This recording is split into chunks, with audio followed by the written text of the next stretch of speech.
बच्चों, आज मैं तुम्हें कहानी सुनाती हूँ। भूतिया हवेली। एक लड़का था, उसका नाम था सूर्यांश।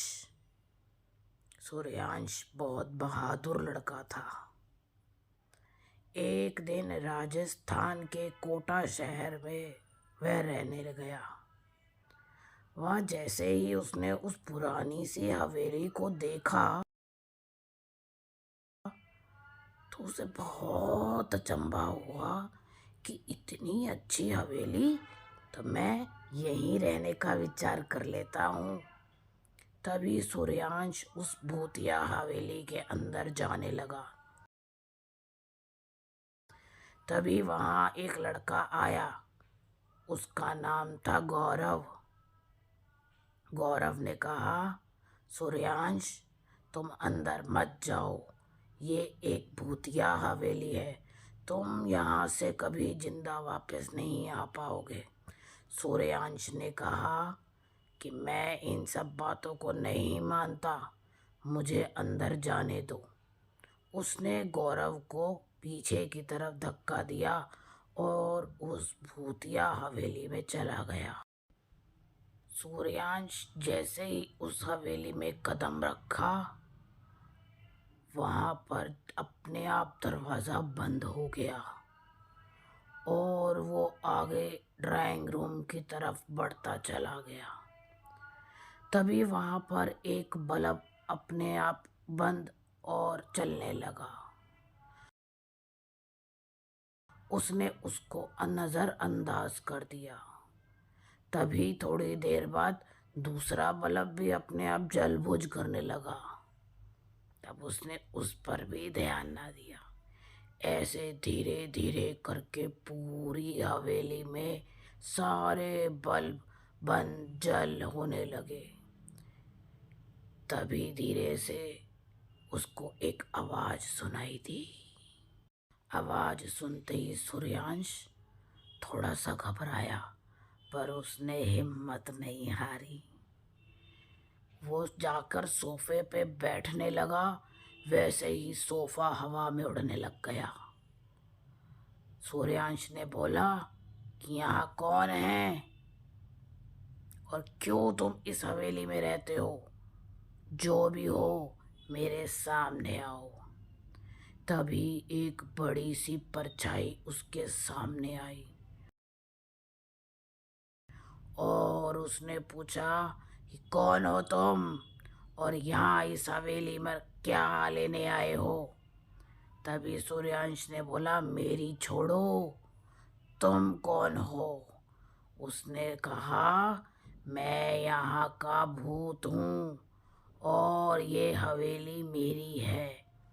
मैं इस हवेली में किसी को रहने नहीं दूँ। तभी सूर्यांश ने कहा कि मैं यहीं पर रहूँगा। जैसे ही भूत को गुस्सा आया, उसने एक टेबल हवा में उड़ाकर सूर्यांश की तरफ फेंकी और सूर्यांश जहाँ खड़ा था वे वहाँ से थोड़ी दूर भाग गया। जो टेबल वहीं जाकर गिरी जहाँ सूर्यांश खड़ा था, वे तब तो बाल बाल बच गया, लेकिन भूत भूत उसे कहाँ छोड़ने वाला था।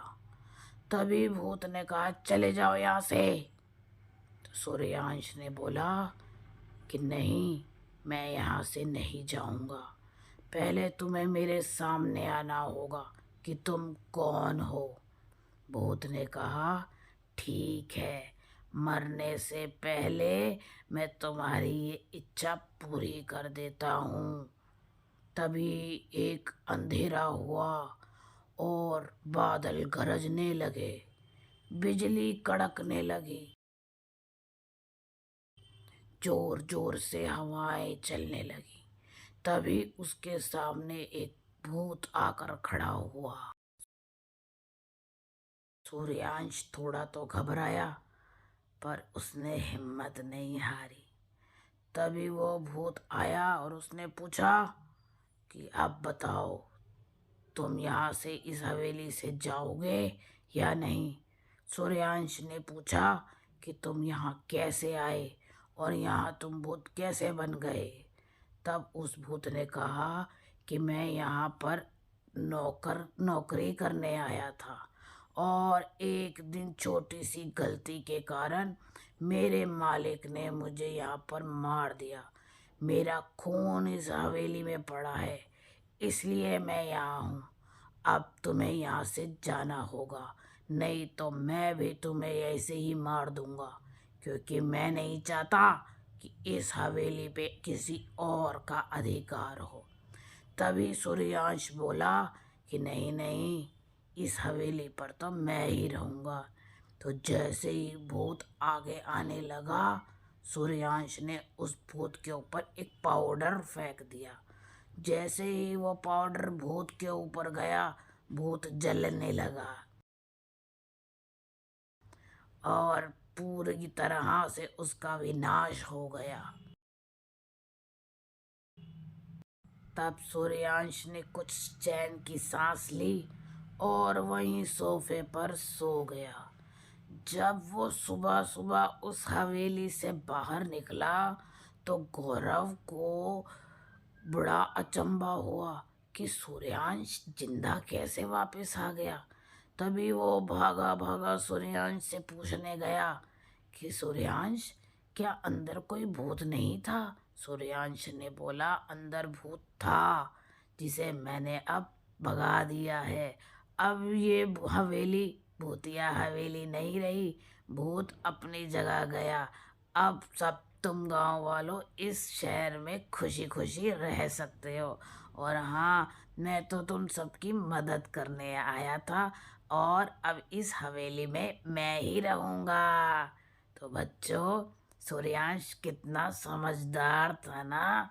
हम सब बच्चों को ब्रेव बनना चाहिए ताकि किसी भी मुसीबत का सामना हम आसानी से कर सके। और बच्चों, लेकिन कभी अपने मम्मी पापा से बिना पूछे किसी अनजानी जगह पे मत जाना, क्योंकि बच्चे तो अभी छोटे होते हैं, है ना। अगर आपको मेरी कहानी अच्छी लगी तो लाइक ज़रूर करना और मुझे बताना कि आपकी ये कहानी अच्छी थी या नहीं थी। अगर अच्छी लगी तो मैं ऐसी कहानी और लाऊंगी, और अगर नहीं लगी तो कमेंट में लिख देना कि हमें आपकी कहानी अच्छी नहीं लगी। तो बच्चों, एंजॉय करो मेरी कहानी को और अगली वीडियो का इंतज़ार करो। मैं अच्छी अच्छी और कहानियाँ लाऊंगी। और हाँ बच्चों, इतना और बता देना कि आपको कौन सी कहानी